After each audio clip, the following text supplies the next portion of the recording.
Hey there, thank you so much for purchasing one of our kits. This tutorial is just about painting and gluing any wood pieces. So if your kit has some kind of a background like a wood canvas or a round or something like that, you're going to want to use your foam brush and your paint, and it's pretty self-explanatory and easy. Just the couple tips that I do have are to go with the grain of the wood. That might help a little bit, and also to do thin coats with some time in between to let them dry, rather than doing like one really thick coat. It will just dry better and things will glue onto it.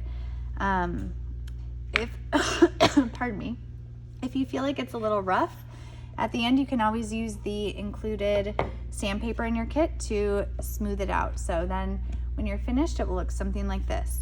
Now, if you have a piece of wood that's a little bit bigger, you're going to use the foam sponge. There are two sizes, so we have the full size and then we have some that have cut down.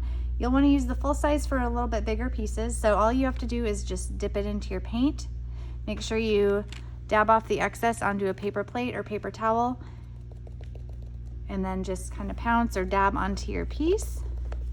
Again, depending on the color and how much paint is on your sponge, you might have to do 2 coats. Just a reminder to do thin coats when you're doing that so that it doesn't glob over the edges. It'll be like a nice clean paint job on there. If you have something that's a little skinnier, you can use these smaller pieces. Again, you're just going to dip into the paint, dab off the excess, and then paint your piece like that.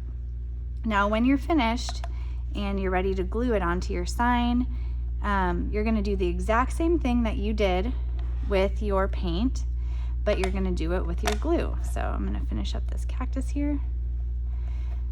So basically you're going to take your foam sponge, you're going to dip it into the wood glue that's included in your kit, and you'll dab off the excess onto a plate, and you're going to turn your piece over. It doesn't take much, so don't put too much, because when you push it down it will squirt out the sides if you have too much. So a really thin coat works great. All I have to say is just make sure that you have your background completely dry before you attempt to glue anything on there.